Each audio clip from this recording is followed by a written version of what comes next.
Hello, my name is Diane, and this month is Women's History Month. Yesterday was International Women's Day, so today I thought we'd talk about women, specifically women in fantasy. It's no secret that for a long time women have served as plot devices or shallow love interests in a lot of stories, but times have changed and we have a lot better female characters, a lot of strong female main characters, and their role in stories has definitely come a long way. For myself, when I'm deciding what to read next, I generally don't pay attention to the gender of the main characters. I don't really have a problem connecting to the story of a male protagonist versus a female protagonist. I can enjoy stories from either gender, but it's nice to see both genders, no matter who the story is centered around, being fully fleshed out characters.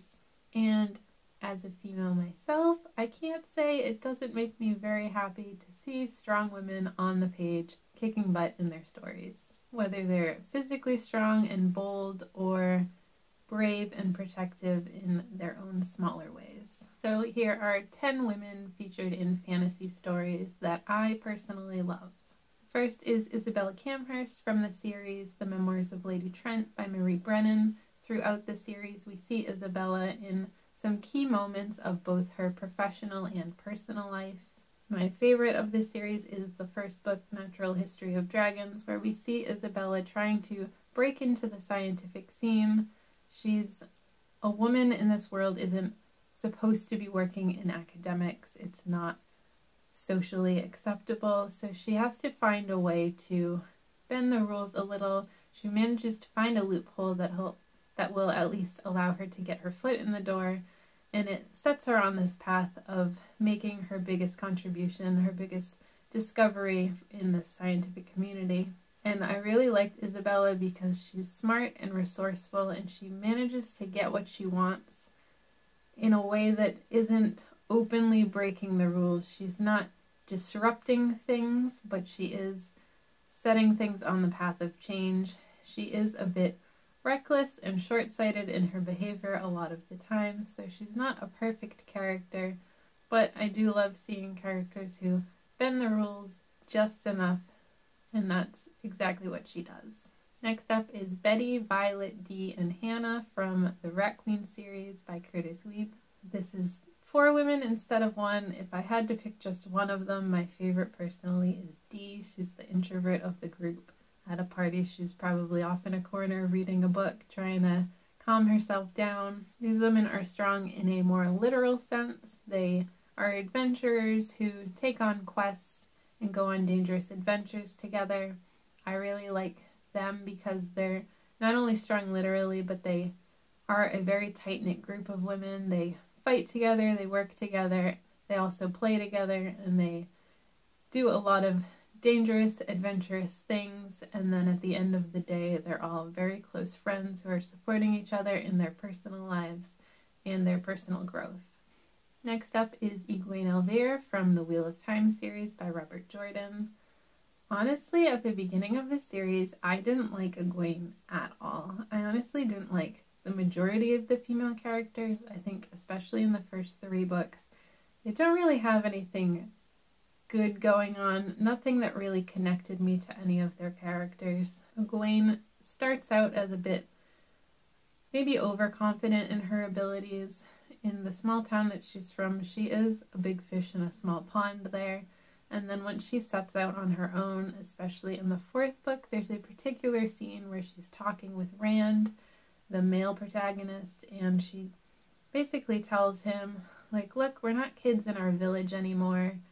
I think we should just call ourselves friends and pursue our own futures outside of whatever we thought our futures were going to be before we left our town. And from that moment on, Egwene's character grows so much. She faces so many obstacles and meets so many people, and she takes every opportunity she can to learn from everyone and everything she encounters. Whenever the people she cares about are in trouble, she steps up and finds a way to help them. Whenever someone tries to take advantage of her, she manages to cleverly find a way to turn the tables on them and take advantage of the situation. and she always does it in a very dignified way. She's not having temper tantrums or outbursts like some of the other female characters, but she's also not letting people walk all over her, even though they may view her as this naive young girl from this small town who doesn't know anything about the world. She manages to prove everybody wrong along the way. So even though I didn't like her when I first met her, she very quickly became one of my favorite characters to read about within the series. Next up is Sophie Hatter from Howl's Moving Castle by Diana Wynne Jones. Sophie is another character who grows very much throughout her story, although this is a much shorter story. When we first meet her, Sophie is a very meek, dutiful girl. She's just doing what's expected of her. She's not really pushing against anything or speaking up against anybody until she gets cursed and she is quite literally changed. She becomes an old woman, or at least appears to be an old woman. And that is how she becomes associated with the wizard Howl, trying to find a way to end this curse. But along the way, she becomes very confident. She has no problem speaking out now that nobody can judge her for the way that she looks. Everyone thinks that she's an elderly woman, so why should she care what they think about her? And this physical transformation begins her transformation into a very bold, confident, outspoken young woman. Next up is Charm from The Bone Orchard by Sarah A. Mueller. Charm is a strong female in a very different way than any of the other women on this list. When we first meet her in this story, within this world, she's subservient, she works as a mistress, she's a favorite of the Emperor, she's very welcoming to the people that she's serving, as is her role, and she's kind of unassuming of the things that she's actually dealing with. Throughout this story, we start to learn more about her past, the trauma, the things that she carries with her and copes with every single day. She's a great example of how you can't always know, looking at someone at face value, what they're actually dealing with, making Charm's strength much less obvious to anyone around her, while she has this quiet resilience about her. Next up is Abbess Glass from the Book of the Ancestor by Mark Lawrence. This series features a large cast of many strong female characters, but one of my particular favorites is Abbess Glass.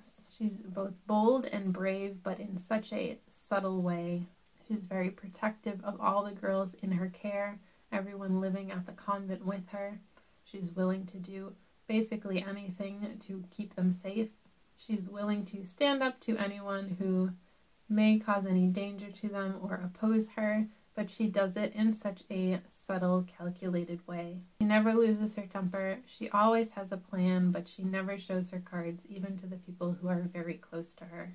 Next up is Ropa from Edinburgh Nights by T.L. Huchu. In this story, Ropa is a young teenage girl who has a lot on her shoulders. She's working. She left school to work full-time to support herself, her grandmother, and her younger sister. And it's through her work that she uncovers something a bit troubling going on in the city, and she takes it upon herself to get involved and find a solution before it becomes even worse.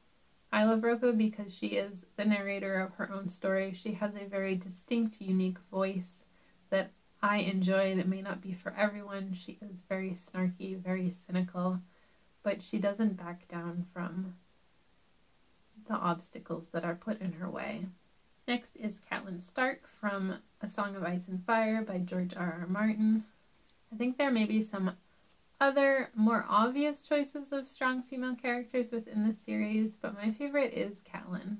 As both a devoted wife and mother, she may not be the one wielding a sword and rushing into battle, but she is very protective of her family. She is a very strong character who's willing to do anything for them, and she will not let anybody mess with her family. She starts out as just a nice family woman, more or less, and she develops into something so much more, going to great lengths to defend her family and the people that she loves.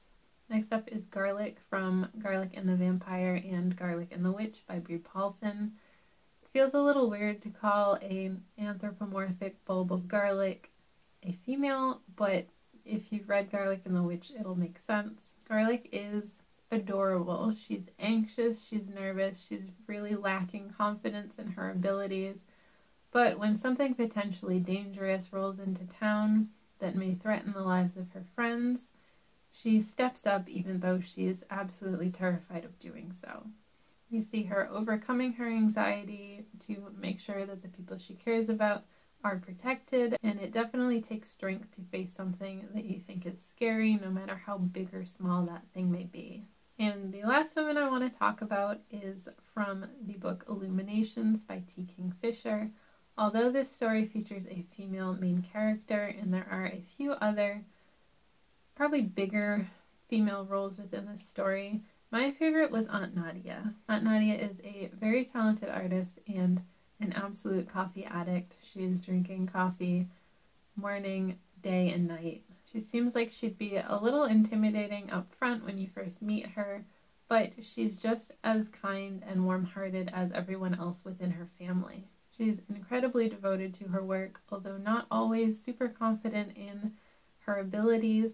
She's incredibly loyal to the other members of her family and plays just as an important role in solving the problem within the story as all of the other characters. This story has a quirky cast of characters and she is a great addition. Those are 10 of my favorite female characters within fantasy. I love them all for very different reasons. They're all parts of very different stories and go on very different personal journeys, and I enjoyed seeing all of them. Let me know if you have any favorite female characters within fantasy. Thanks for hanging out with me, and I'll see you next time.